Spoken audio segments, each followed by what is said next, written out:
A tiny rural village in South Africa is gearing up for what is expected to be one of the biggest funerals in modern times.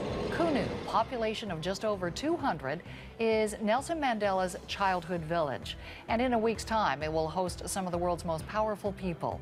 The state funeral is expected to attract thousands, millions, possibly billions more will be watching the televised event.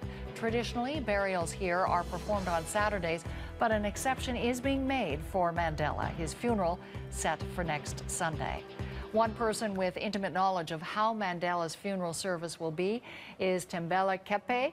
He's a human geography professor at the University of Toronto, also comes from the same clan as Mandela and grew up in the same province. So, Thembela, I know that you've talked to people who know the details of the funeral next Sunday. We are told to expect both a state funeral, but as well a traditional tribal funeral. How do you see these two traditions meshing? Yes, thanks, Nancy. First of all, let me just say, like many South Africans and people around the world, were saddened that Nelson Mandela has passed away, but was celebrating his life. The details of the funeral are not very public, except that it's happening on Sunday. But I did manage to talk to some reliable sources, and the two funerals will happen around the same time, in the sense that there's going to be a state funeral early Sunday morning. And from what I hear, the traditional Tembu funeral is going to follow after, when Mandela prepares to go to the graveyard. So, have you any expectation as to how long this, both the military or the state funeral and then the traditional burial, how long all of this will last? We're probably talking about a few hours, probably not less than 5 hours, I would imagine. But the traditional aspect is likely to be shorter because my sources say it'll come towards the end of the funeral. You know, one of the interesting things that I've learned is that Nelson Mandela is a descendant of royalty. I did not know that. What's the connection? Well, Mandela comes from the Tembu house, royalty. The people in that area have a king who's a Tembu, which is a branch of the Xhosa people. And Nelson Mandela is actually a prince. But because of his involvement in politics, he never assumed his position. However, throughout his life, he's been treated as royalty, even though he never really embraced it. So we assume then that the burial, this will be the burial of a prince. How is his connection to royalty going to affect the traditions that would be involved in a burial like this? Well, as a prince, I mean, regular people are simply just buried and with elders kind of taking over and saying certain things related to the ritual of burial among the Xhosa people. However, with Nelson Mandela, because he was royalty, there's going to be certain things that go into the grave with him. Such as? Such as his coffin.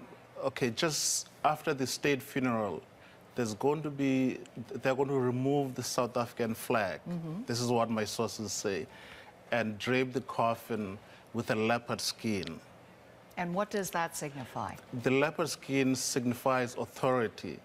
As a person who's royalty, it is symbolic of authority. And then they're going to also have a shield.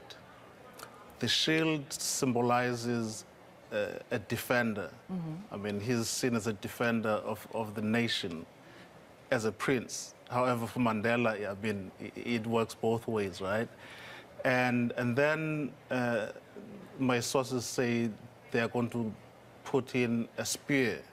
A spear symbolizes heroism, that, you know, he's supposed to be a hero.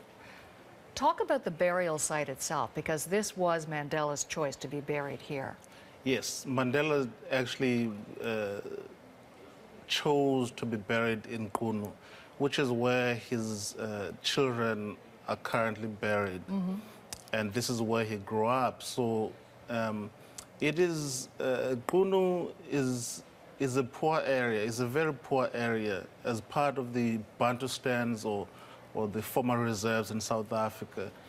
But he chose to be buried there, and the graveyard is on a hill close to Mandela's house.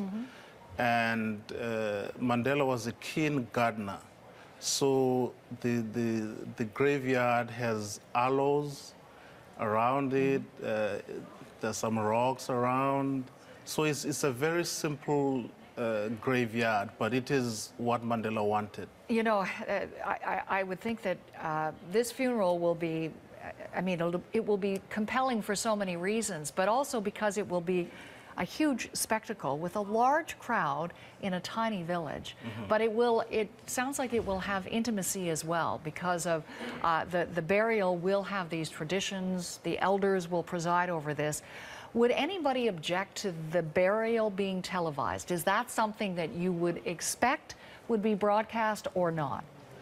I think that because Mandela is who he is, both his family and the royal family and so on would not object to being televised, because South Africans don't own Mandela anymore. We kind of lost him when he became a leader. So I don't think that there's going to be objections. However, South Africans have been requested to stay away from Kunu because they're expecting about 4,000 people to come to Kunu, but those people are all the selected people, like dignitaries, his family, and so on. So many South Africans have been requested to watch it on television. Right. So there's no way they're going to deny South Africans the very detail of what's going to happen. I gather as well later this week, you yourself are getting on a plane. You're going to South Africa. It sounds to me like you just had to be there.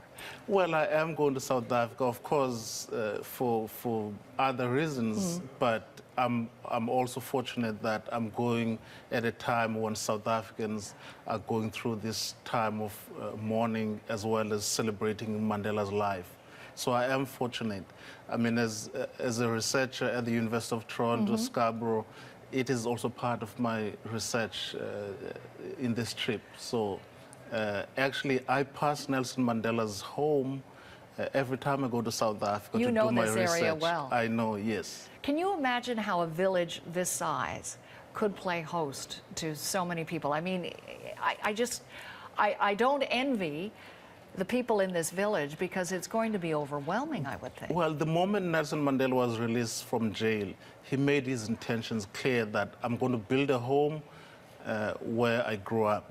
So it's been over 20 years that these villages have been used to sing all kinds of people. Steady stream of people. Exactly. And every year, until he became very sick, every year Nelson Mandela hosted a children's Christmas party. So children would come from all over, like in hundreds, to be with Nelson Mandela. Thembela, I really appreciate you being here and sharing your expectations with us. Thanks so much for being here. Thank you so much, Nancy.